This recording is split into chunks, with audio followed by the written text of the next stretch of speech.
저희가 5월 한 달 동안은 페이스북이라는 제목으로 믿음에 대한 이야기를 진행하고 있습니다. 지금 오늘이 그 네 번째 시간인데요. 5월은 5주가 있어요. 그래서 이 페이스북 시리즈는 다음 주까지 진행이 되고요. 저는 오늘까지 여러분과 함께하고 다음 주부터 는 서울을 가요. 그리고 이 시리즈를 천재성 목사님께서 이제 다음 주에 마무리를 해줄 예정이니까요. 기대해 주시고 기도해 주시면 감사하겠습니다. 오늘 저와 여러분이 같이 보실 말씀은 창세기 22장 1절부터 14절입니다. 들어오실 때 받으신 주보에도 나와 있고요. 화면에도 나와 있고요. 성경에도 나와 있습니다. 22장 1절부터 14절인데요. 저랑 여러분이 태그 매치로 한 절씩 읽어보도록 할게요. 이 일들이 있은 뒤에 하나님께서 아브라함의 믿음을 시험하셨습니다. 하나님께서 아브라함아 하고 부르시자 아브라함이 예 제가 여기에 있습니다 하고 대답했습니다.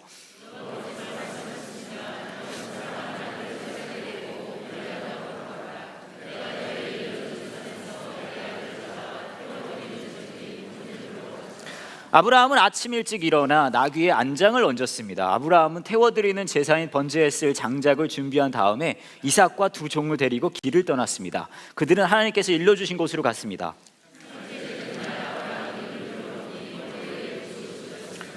아브라함이 자기 종들에게 말했습니다. 나귀와 함께 이곳에 머물러 있어라. 내 아들과 나는 저쪽으로 가서 예배를 드리고 돌아오겠다.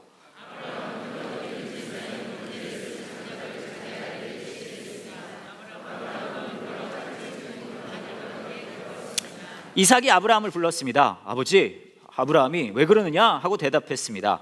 불과 장작은 있는데 번제로 바칠 양은 어디에 있습니까? 하고 이삭이 물었습니다.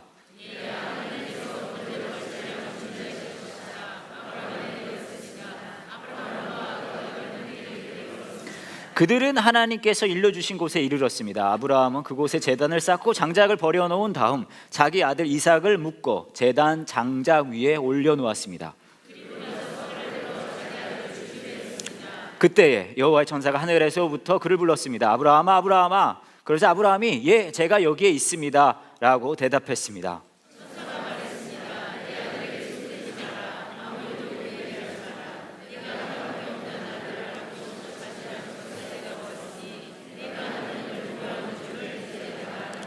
아브라함이 눈을 들어 살펴보니 나무에 뿔이 걸려있는 숫양 한 마리가 보였습니다. 아브라함은 그 양을 잡아다가 자기 아들 대신에 하나님께 번제물로 드렸습니다.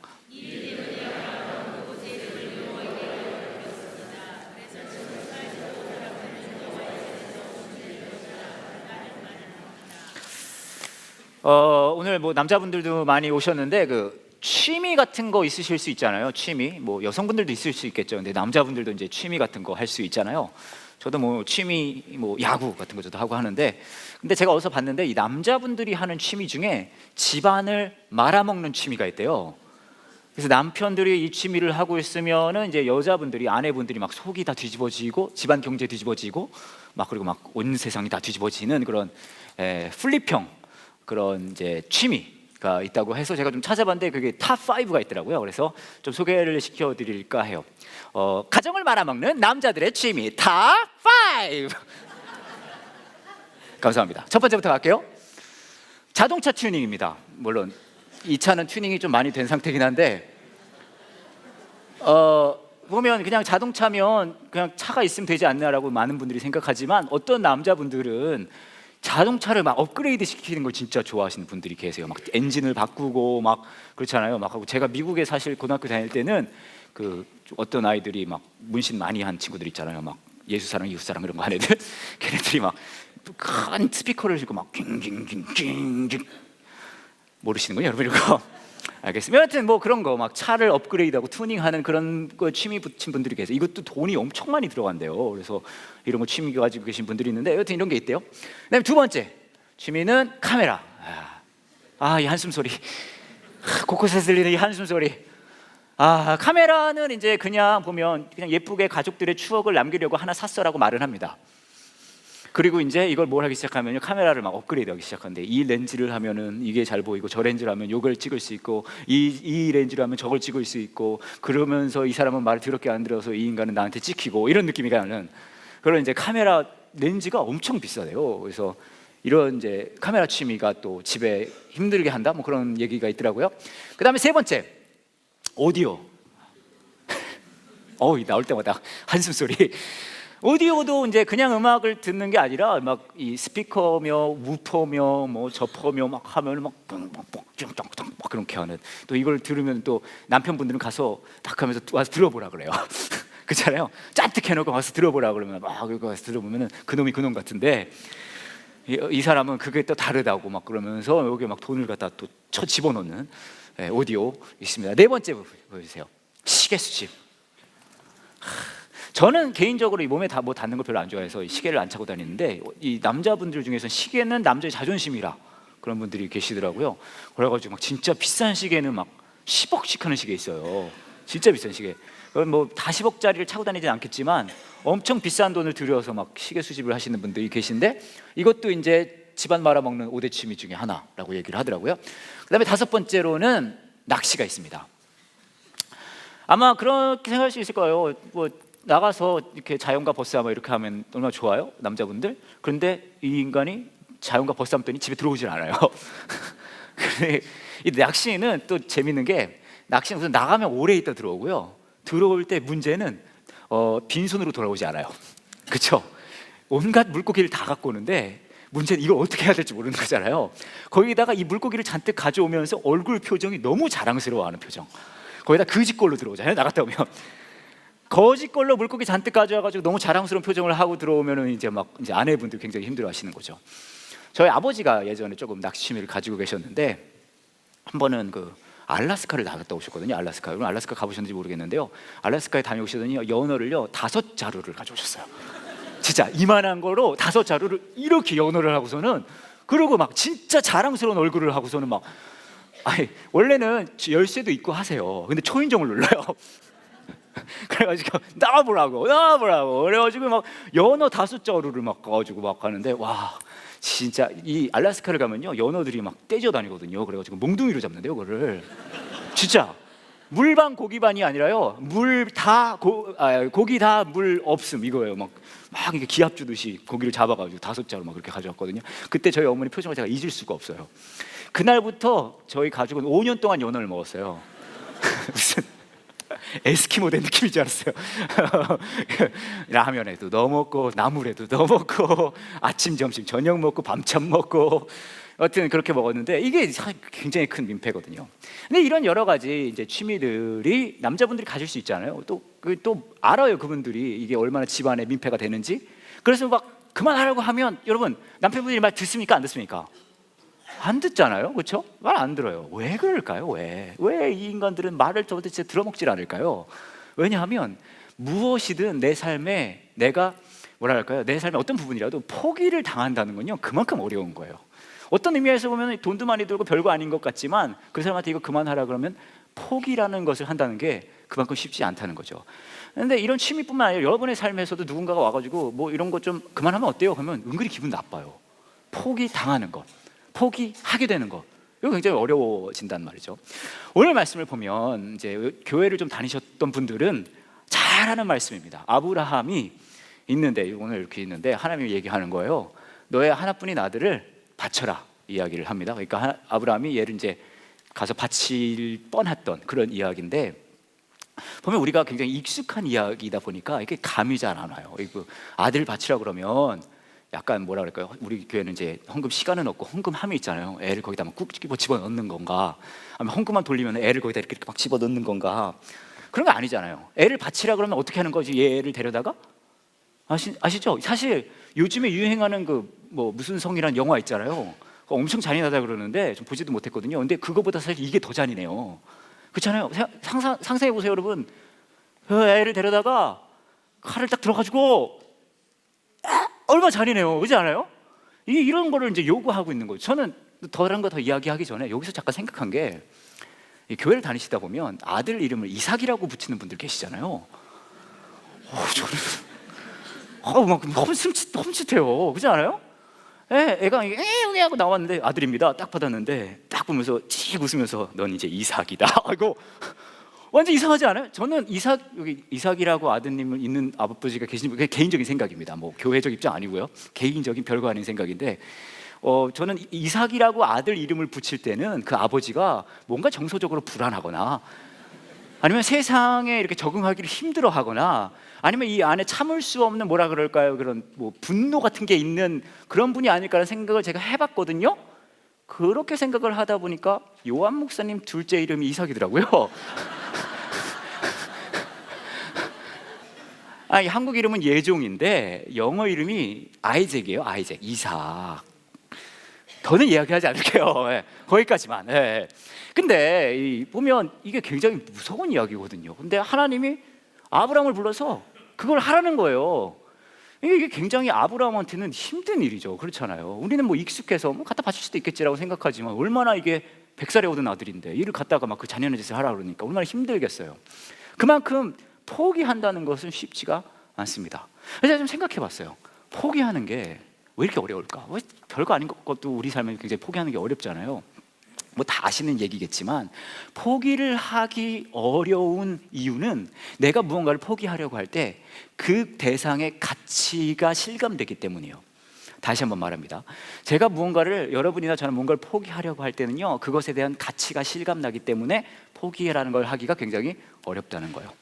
제가 얼마 전에 재밌는 뉴스 같은 걸 하나 봤는데요, 기억하실지 모르겠지만 2월인가 3월인가 그랬을 것 같아요. 눈이 엄청 많이 와가지고 그 비행기들이 한동안 못 뜬 적이 있어요. 기억나세요? 그때 막 제주도에 3,000명 막 노숙하고 그랬잖아요. 그렇죠? 그때 있었던 일 같은데 한 이제 연인이, 결혼을 앞둔 연인이 결혼식을 준비하면서 생각한 거예요. 와, 우리 분위기 있게 로맨틱한 결혼식을 좀 해보자. 그렇게 얘기를 하다가 무슨 생각을 했냐면 제주도에 가서 결혼하자는 생각을 한 거예요. 그래서 예식장도 잡고 친구들과 가족들 다 불러서 가자 그랬어요. 근데 이제 때마침 비행기를 타려고 딱 갔는데 그날이 우리 아까 말씀드렸던 그때였던 것 같아요. 그때였던 거예요. 막 눈이 많이 오고 하니까 비행기가 못 떠요. 그래서 이제 이 부부가, 이제 부부는 아니죠, 이 뭐라 그럴까, 부부 될 사람들이 어떻게 해야 되지 어떻게 해야 되지 하다가 어떤 일이 벌어졌냐 하면요, 이 연인이 김포공항이죠, 김포공항에서 결혼식을 해버렸어요. 4번 출구에서. 그래서 김포공항 4번 출구 결혼식이 한때 조금 이렇게 화제가 됐었거든요. 그래서 사진을 제가 몇 장 보여드릴게요. 여기 사진이요. 이 결혼식 사진 보시면은 그냥 결혼식 사진 같지만 뒤를 보시면 보이시는지 모르겠는데 항이라고 써 있어요. 항. 그리고 옆에는 영어로 김포라고 써 있습니다. 이제 김포공항 4번 출구에서 이제 이렇게 결혼식을 하고 이제 사진을 찍은 거죠. 다음 장면 보여주시면 익숙한 곳이죠, 이런데.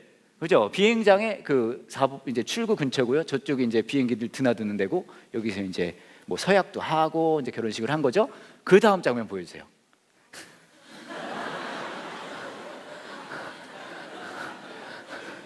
아까 두 장면까지는 뭐 그럴 수도 있는데 여기 확 와닿지 않아요? 그죠? 이제 4번 출구에서 양가 부모님 앉혀놓고 이제 인사하고 뭐 그런 장면을 저희가 볼 수 있습니다. 이렇게 결혼을 해가지고요, 이 사람들이 갑자기 결혼을 하려니까 뭐 없는 거예요. 그래서 부케도 없고 하잖아요. 그래가지고 그 뭐 근처에 다이소 가서 막 사오고 그렇게 해서 친구들하고 급작스럽게 거기 있는 가족들하고 친구들, 제주도 같이 가기로 했던 그 사람들이 이렇게 결혼식을 했다고 해요. 굉장히 흥미로운 이야기고 화제가 됐던 이야기이긴 한데 여기서 우리가 한 가지 알 수 있는 게 있어요. 뭐냐 하면 이 사람들은 자기들이 오랜 시간 계획했던 로맨틱한 제주도의 결혼식을요 포기했어요. 그렇죠? 포기한 거예요. 대신에 어떤 생각을 했냐면 그럼에도 불구하고 이걸 너무 원했지만 이것보다는 오늘 이 사랑하는 사람과 결혼하는 게 훨씬 더 가치 있다고 생각했기 때문에 제주도의 로맨틱한 결혼식을 포기할 수 있었다는 거죠.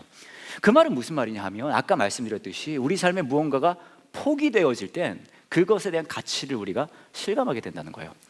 저도 살짝 비스무리한 경험을 한 적이 있는데 제가 이제 올해 7월에 이제 여름에 미국을 가요. 저희 가족들이랑 그 미국의 부모님 댁에 제가 이제 가거든요. 5년 만에 가요. 5년 만에 가는데 마지막에 갔었을 때가 언제였냐면 제 남동생이 하나 있거든요. 걔가 결혼을 했을 때였어요. 그래서 동생한테 전화가 와서 결혼할 거라고 그래가지고 이제 가야 되잖아요. 비행기를 끊으려고 하는데 이제 문제가 생긴 거예요. 뭐냐 하면 그 전에 사실은 제가 미국을 갔다 왔거든요. 부모님 댁에. 제 동생 결혼할 줄 모르고. 알았으면 안 갔죠. 근데 얘가 결혼할 줄 모르고 갔다 왔는데 그 다음에 이제 결혼을 한다 그래서 또 가게 된 거예요. 1년 만에. 그것도 조금 뻔칙한데 또 문제는 뭐냐 하면 제가 마음이 굉장히 불안했어요. 왜냐? 제 동생이랑 결혼하려고 했던 그 아가씨가 이제 지금 제 재수씨죠. 3년 동안 4번째 만난 아가씨였어요. 제 동생이. 그래서 제 마음의 불안함은 얘가 결혼식 날짜를 알려줘서 가긴 가는데 그날 얘가 결혼 안 할 수도 있을 것 같은 생각이 드는 거예요. 그렇지 않아요? 그렇잖아요. 아니 저희 4명이 가서 가면 이거 비행기표 값이 꽤 나오거든요. 근데 결혼한다고 해서 갔는데 얘가 결혼을 안 해버리면 문제가 있잖아요. 그래서 제가 얘한테, 동생한테 그 얘기를 했어요. 정희야, 제 동생 이름이 정이거든요. 제가 선이고, 정희야, 내가 네 결혼식 이번에 간다. 그런데 나는 네가 결혼하는 아가씨는 바뀌어도 상관없어. 하지만 결혼식 날짜는 바뀌어서는 안 돼. 네가 그날에 누구와 결혼하는지는 상관은 없지만 그날 꼭 결혼을 해야 된다고. 제가 그 얘기를 했어요. 왜 이런 얘기를 했을까요, 제가? 왜냐하면 여기서 우리는 알 수 있어요. 저는요, 제 동생이 만나는 그 아가씨는 포기할 수 있어요. 그렇잖아요. 근데 저는요, 얘 결혼식 가기 위해 들어가는 제 비용을 포기할 수가 없는 거예요. 제 동생의 인생의 앞으로의 여정과 그 삶보다 비행기 표 값이 나에겐 더 가치가 있어요. 그러니까 이런 반응이 나올 수밖에 없는 거죠. 무슨 말이에요? 포기한다는 건요, 그것에 대한 가치를 실감한다는 이야기입니다. 오늘 말씀 보시면 잘 아실 거예요. 하나님이 아브라함을 불러요. 여기 이렇게 나와 있어요. 너의 믿음을 시험하기 위해. 아브라함의 믿음을 시험하기 위해. 믿음에 대한 얘기란 얘기죠, 그렇죠? 그럼 뭔 얘기를 하냐면 그대로 그대로 써놨어요. 너의 사랑하는 아들. 너의 사랑, 모르는 게 아니에요. 하나님이 알아요. 진짜 멋지지 않아요, 우리 하나님? 너의 사랑하는 아들 이삭을 바치라고 얘기를 합니다. 그렇죠? 무슨 얘기예요? 그 아들을 포기함을 통해서 누가 더 가치 있는지가 실감되어진다는 이야기겠죠, 그렇죠? 그러니까 여기서 우리가 볼 수 있는 믿음의 모습은 뭐냐 하면, 하나님은 우리의 삶의 그 어떤 대상보다 가치 있는 분이십니다 라는 것을 우리가 여기서 볼 수 있다는 거죠. 사실 일반적인 교회를 다니면 이쯤에서 이제 헌금 걷는 시간을 갖습니다. 저도 그래서 좀 고민을 좀 했어요. 여러분, 하나님께서는 여러분을 사랑하십니다. 여러분이 여러분 삶 속에 가치 있다고 생각하는 그 어떤 대상보다 하나님은 훨씬 가치 있는 분이십니다. 이 시간에 그 하나님을 우리의 재물을 드림을 통해서, 우리의 것을 포기함을 통해서 그 하나님을 높이는 시간을 갖겠습니다. 우리 뒤에 계신 헌금위원분들 나와주시고요, 이제 제가 헌금 걷는 시간 갖도록 하겠습니다 라고 해볼까 생각을 했었어요. 그래서 들어올 때는 마음은 무겁게, 나갈 때는 지갑은 가볍게 그런 거를 좀 제가 해보려고 했는데 안 하기로 했습니다. 얼마나 다행이에요. 근데 뭐 하나님이 불러서 바치고 뭐 다 좋아요. 근데 이게 진짜 믿음의 다일까요? 이게 여기서 우리가 볼 수 있는 하나님이 보여주고 싶어하는 믿음의 모습, 믿음의 본질의 다일까요? 이게 너의 가장 가치 있는 걸 나한테 바쳐라. 물론 그건 굉장히 중요한 일입니다. 내가 가질 수 있는 어떤 가치 있는 것보다 하나님이 가치 있는 분이심이라는 걸 인정하는 건 매우 훌륭하고 건강한 믿음의 모습이에요. 근데 진짜 그게 다냐는 얘기죠. 여기서 그게 아닐 수도 있다는 생각이 들었어요. 그래서 이제 그 다음 이야기를 제가 좀 하려고 하는데, 이 이야기를 하기 위해서는 제가 몇 년 전에 여러분께 한번 드렸던 이야기를 해야 될 것 같아요. 벌써 한 5, 6년 전의 이야기인데요.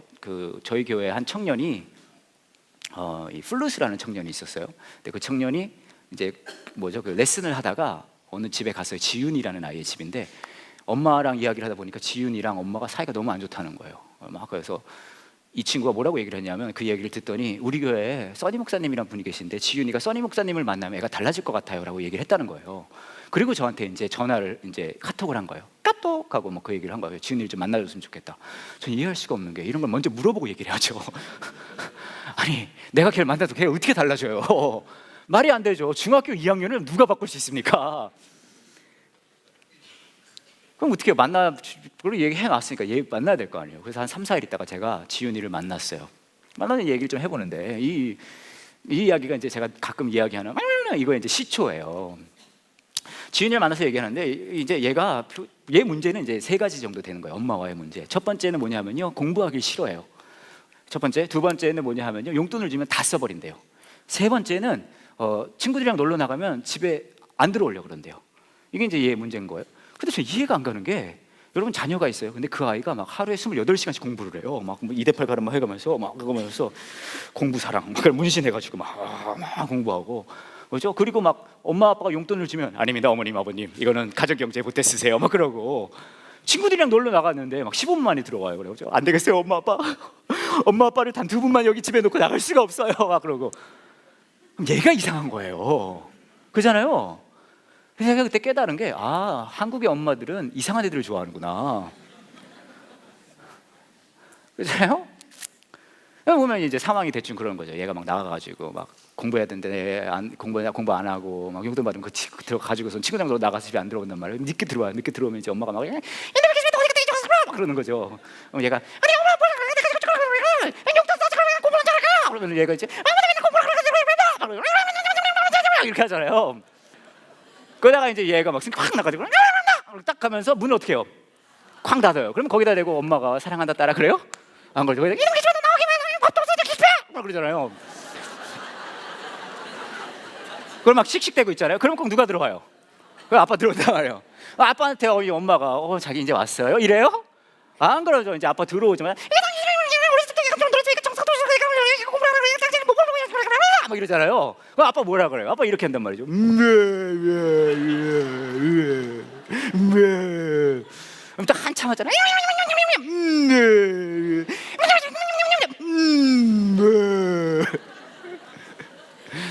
왜 이런 상황인 거예요? 이제 지윤이네 상황이. 그래서 얘기를 해줘. 지윤아, 너 이렇게 하면 안 된다고. 너 이렇게 하면 안 된다. 제가 얘기를 해줘. 지윤아 잘 들어라. 엄마는 이용해 먹으라고 있는 거야. 물어봤어요. 지윤아, 너 대학 가고 시집 갈 때 네 돈으로 갈래? 엄마 돈으로 갈래? 예, 그러는 거예요. 엄마 돈으로 가야죠? 그러는 거예요. 완전 당당해요. 그래서 얘기해 줬어요. 너 이런 식으로 하면 엄마의 마지막 한 푼까지 뽑아 먹을 수가 없어. 엄마는 그렇게 하면 안 돼요. 그렇게 하면 엄마의 이용을 잘못하고 있는 거야. 얘가 그러는 거예요. 자기는 노력을 하는데요. 막 공부도 하려고 그러고 명돈도 아껴 쓰려고 그러고 집에 일찍 올라 그러는데요. 진짜 안 된대요. 내가 그래서 얘기해 줬어요. 하지 말라고 그거 하지 마. 대신에 마법의 주문을 외우면 돼. 얘기해 줬어요. 뭐냐는 거야. 얘기해 줬죠. 엄마 미안해. 엄마 고마워. 엄마 내가 잘할게. 얘가 그러는 거예요. 자기는 미안한 것도 없고 고마운 것도 없대요. 그래서 제가 그렇게 얘기해 줬어요. 그러면 야, 그럴 필요 없어. 그냥 말하라. 이건 주문이야. 외워. 그냥 외우면 돼. 제가 그 얘기를 이제 해줬거든요. 그러고 나서 이제 제가 이제 얘한테 물어봤어요. 야, 너 아빠랑은 사이가 좋냐고 물어봤어요. 그러니까 아빠랑도 별로래요. 아빠가 퇴근하고 집에 오면 얘가 방에서 나가질 않는데요. 그래서 야, 이 바보 멍충아, 아빠는 황금오장이야. 뭐 하는 짓이냐고. 그러는 거예요. 아빠랑 할 말이 없대요. 말하지 마. 아빠도 너랑 할 말 없어. 어떻게 말을 해야 될지 모르겠다는 거예요. 제가 그래서 얘한테 아빠 공략법을 가르쳐 줬어요. 그래서 여기 혹시 따님들 계신다면 잘 오셨을 거예요. 오늘 제가 아빠 공략법 가르쳐 드릴게요. 제가 아빠가 필요한데 우리 윤상현 집사님 오세요. 아빠, 컴온 오시면 돼요. 일로. 네, 너무 겁내지 마시고요. 따님 있으십니까? 없어요. 잘 모르시겠네요. 그러면 아빠를 공략할 때 아빠의 공략 지점은 바로 여기입니다. 네, 여기를 공략하는데요. 따님들이 어떻게 공략하면 딸들은 아빠의 여기를요 정수리로 공략해요. 어떻게 하냐면요, 아빠가 퇴근하고 집에 들어오자마자 방에서 튀어나가서 이 부분을 정수리로 후벼파면 돼요. 이런 식으로.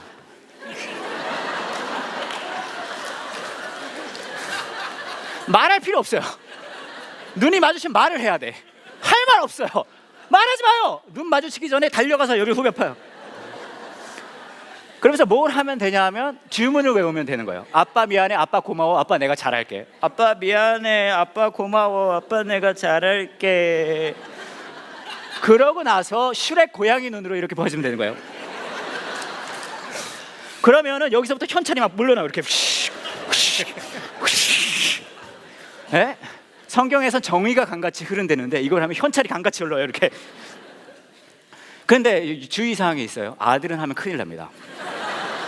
아들 하면요 큰일, 폭력 사태 나요. 뭐 아빠 미안해. 그러면은 바로 이렇게 헤드락 걸려. 헤드락. 그냥 막 니킹 나오고 큰일 나요. 이렇게 하면 안 되고 따님만 가능합니다. 우리 윤상현 집사님 박수 한번 부탁드릴게요. 들어가셔서 이제. 제가 이제 지윤이한테 이거를 가르쳐 줬단 말이에요. 그러고 나서 한 3주 정도 지나고 그때도 이제 주일 아침이었던 것 같아요. 지윤이 엄마한테 문자가 왔어요. 어떻게 왔냐면 이렇게 왔어요. 안녕하세요, 써니 목사님. 지윤이 엄마예요. 지윤이가 목사님을 만나고 달라진 것 같아요. 전과 다르게 아빠와 진심을 다해 이야기하는 것을 보고 눈물이 났어요. 정말 감사합니다. 언제 한번 찾아뵙도록 하겠습니다. 그렇게 진짜 문자가 왔어요. 그리고 찾아오진 않으셨어요. 그리고 지윤이를 소개해준 청년이 저한테 이렇게 문자를 보냈습니다. 써니 목사님, 지윤이 엄마가 지윤이가 달라졌다고 하셔서 무슨 일인가 했더니 역시 목사님이십니다. 저도 목사님께 상담을 받으러 가봐야 되겠어요. 이렇게 왔습니다. 근데 이제 이런 일을 겪고 나서 저도 좀 생각을 해봤거든요. 저도 이제 딸 둘 가진 아빠예요. 저도 여기가 이제 공략 당할 거거든요. 근데 제가 무슨 생각을 했냐면 제 딸이 저에게 할 수 있는 말 중에 내 마음을 가장 아프게 할 수 있는 말이 무엇이 있을까 생각해 봤어요. 내 딸이 저에게 할 수 있는 말 중에 가장 내 마음을 아프게 하는 게 무엇일까? 예를 들어 이제 제 딸이 여고생인데 오늘 저한테 와서 그럴 수 있잖아요. 아빠, 나 임신했어. 그럴 수 있잖아요. 그래, 애기 아빠는 내 남자친구 중3짜리 걔야. 그럴 수 있잖아요. 그런 거 상상해 봤거든요. 그럼 진짜 제 마음 아플까? 그 시기 나한테 죽어요. 근데 그것도 내 마음을 굉장히 아프게 하겠지만 제 마음을 가장 아프게 하는 얘기는 아니더라고요. 오늘 제 딸이 저한테 전화 와서 그러는 거예요. 아빠, 나 엊그저께 가출했고 지금 사하라 사막이야. 데리러 와. 그럼 그것도 제 마음을 아프게 하겠죠. 근데 그것도 제 마음을 가장 아프게 하는 말은 아니었더라고요. 오늘 갑자기 저한테 전화 와서 제 딸이 또 그럴 수 있어요. 아빠 어제 아빠 카드로 3천만 원짜리 스포츠카 긁었어. 제 카드의 한도는 3천도 안 돼요 사실. 그럼 그것도 제 마음을 아프게 할 거예요. 근데 그 말도요, 여러분, 제 마음을 가장 아프게 하는 말은 아니었어요. 제가 생각해 봤거든요. 어떤 말이, 내 딸이 나에게 할 수 있는 말 중에 어떤 말이 내 마음을 가장 아프게 할까? 그 말은 뭐냐면요, 이거였어요. 난 아빠가 필요 없어. 그러면 난 진짜 마음이 아플 것 같아요. 제 딸이 어느 날 와가지고 아빠 나 임신했어. 그럼 나 화날 거예요. 마음 아프고. 그런데 제 딸이 저한테 근데 아빠 나 무서워. 나 좀 도와줘. 그럼 저는 제 딸을 최선을 다해 도울 거예요. 제 딸이 어느 날 전화해가지고 아빠 나 사하라 사막에 데리러 와. 화나죠. 아빠 나 무서워. 나 좀 데리러 와줘. 그럼 전 갈 거예요. 제 딸이 저한테 아빠 크레딧 카드 3천만 원 긁었어. 아빠 나 너무 무서워. 아빠 나 지금 아빠 필요해. 그럼 전 달려갈 거예요. 근데 내 마음을 가장 마음 아프게 하는 그 말은 뭐냐면 난 아빠가 필요 없어. 그럼 저는 진짜 마음이 무너질 것 같아요. 저와 여러분의 삶 속에 수만 가지 것들을 할 수 있잖아요. 막 얼마나 여러분 열심히 성실하게 지금 죄짓고 살고 있어요.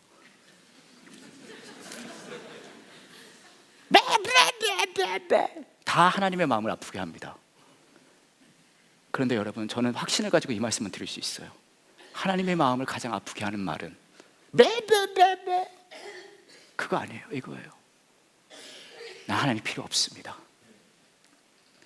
오늘 보시면 하나님이 아브라함을 불러요. 그리고 하나뿐인 아들을 바치라 그럽니다. 보면 내 삶에 가장 가치 있는 걸 바쳐야 된다. 하나님한테 하나님을 감동시켜야 된다. 물론 그게 믿음의 모습이긴 합니다. 하지만 그게 진짜 믿음의 본질입니까? 아니에요. 여러분, 우리가 뭐라고 하나님을 감동시킵니까? 하나님이 여기서 아브라함과 하고자 하는 대화는요, 이거예요. 야, 넌 누가 가장 필요한 줄 알아? 넌 내가 필요해. 아니요, 하나님, 전 아들이 필요해요. 아니요, 하나님, 전 땅이 필요해요. 아니요, 난 미래에 대한 확신이 필요해요. 하나님 그러세요. 아니야. 너는 내가 필요해. 오늘 사건이 있고 나서 이 사건을 오자성어로 요약을 해요. 하나님이 뭐라고 하죠? 여호와. 그렇죠. 무슨 뜻이에요? 하나님께서 준비하신다는 뜻이에요. 근데 여러분 생각해 보세요. 이거 하나님이 준비했어요? 솔직히 뭐 들으시나? 하나님이 준비했어요. 마지막 한 3절 준비해요. 그 전에 누가 준비해요? 아브라함이 하잖아요. 그죠? 아들 데리고 가죠. 달래죠. 종 데리고 가다 나귀 막 참. 아브라함이 다 준비했는데 3줄 조금 하고 나서 뭐라고 해요? 여호와 이래. 하나님이 준비했대. 에이, 그거 아니죠. 이게 어떻게 여호와 이래입니까? 하나뿐인 아들을 가져다 바쳐라 그러면요, 여호와 이래 아닙니다. 여호와 왜 이래죠? 그잖아요. 여호와 왜 이래? 저냥 또 시작이네. 그것도 좋다 빼서 그거를. 안 그래요? 그죠? 여호와 왜 이래?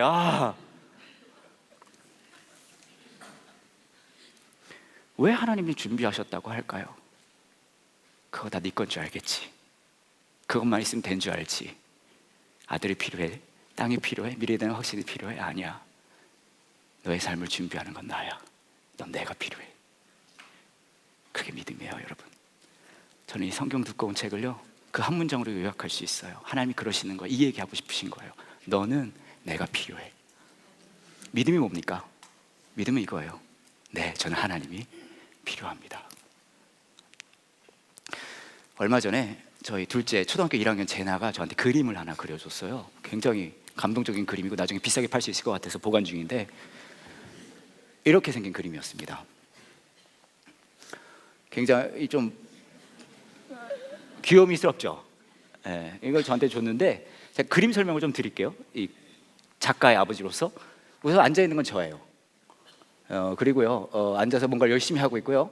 밖에서 뭔가 말이 들립니다. 이게 안 보이실 것 같은데 이런 얘기가 들리는 거예요. 아빠 놀아줘, 아빠 밥 먹어.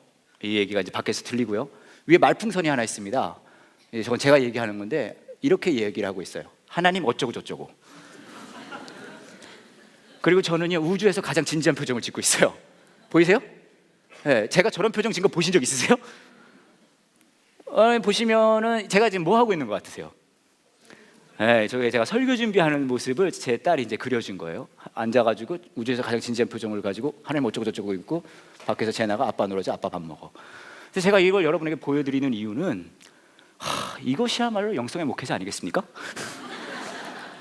하나뿐인, 둘이지만 둘 중에 하나뿐인 딸이 밖에서 놀아달라고 밥 먹자고 하는데 그 이야기를 모른 척하고 우주에서 가장 진지한 표정을 가지고 하나님께 온전케 예배하기 위해 가장 최선을 다해서 말씀을 준비하고 있는 저 자세야말로 영성의 목회자가 아니고 무엇이겠습니까, 여러분?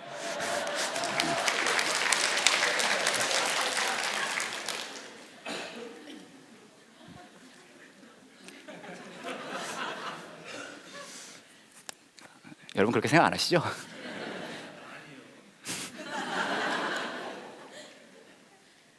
저는 저 그림을 받고 너무 마음이 아파서요, 진짜 너무 마음이 아파서 바로 뛰어나가서 제나랑 놀아줬어요.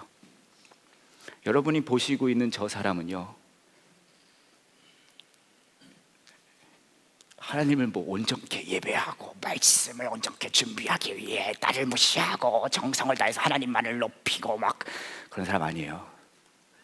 저 사람은 하나뿐인 딸이 놀아달라고 하는데 자기 하는 일이 더 가치 있다고 그것을 무시하고 있는 차가운 아빠입니다. 그게 저예요. 우리가 믿음하면 다 그렇게 생각해요. 하나님을 다 바치고 가치 있는 걸 드리고 막, 물론 중요합니다. 근데 저와 여러분이 뭐라고 하나님께 가치 있는 걸 갖다 드립니까? 믿음은 뭔지 아세요, 여러분? 반응이에요. 아빠 놀아줘. 그럼 가서 같이 놀아주는 것. 하나님은 늘 말씀하세요. 야, 나랑 놀아줘. 넌 내가 필요해. 그런 믿음은 그거거든요. 네, 하나님, 저 하나님이 필요해요. 하나님이랑 놀고 싶어요. 이 그림의 사실 하이라이트는 맨 위에요. 아빠 힘내라라고 제 딸이 적어줬거든요. 자기랑 놀아주진 않더라도 도대체 뭘 하고 있는지 몰라도 나랑 시간도 보내주지 않고 있지만 그래도 아빠 힘내라. 저는 저 제나의 마음에서 하나님의 마음을 봤어요. 하나님이 저와 여러분이 막 하나님이 필요합니다 맨날 은혜 돋아가지고 이렇게 못 살더라도 하나님 우리한테 그렇게 말씀하시는 분이시거든요. 힘내라. 근데 그거 아니? 넌 내가 필요해. 힘내라. 그거 아니? 넌 내가 필요해. 그리고 저것을 보여주시기 위해, 완성하시기 위해 이 땅에 인간의 몸으로 오셔서 고통당하시고 죽는 걸 마다하지 않으셨어요. 십자가의 사랑이 저와 여러분에게 궁극적으로 보여주고 싶어하는 메시지는 그거 하나거든요. 너는 내가 필요해. 여러분의 삶의 모습 순간순간 그 부르심에 반응하며 네, 하나님, 저는 하나님이 필요합니다 라고 반응할 수 있는 그런 믿음의 길을 걸어갈 수 있는 저와 여러분 되기 원합니다. 이상 같이 기도할게요. 이상 같이 기도하실 때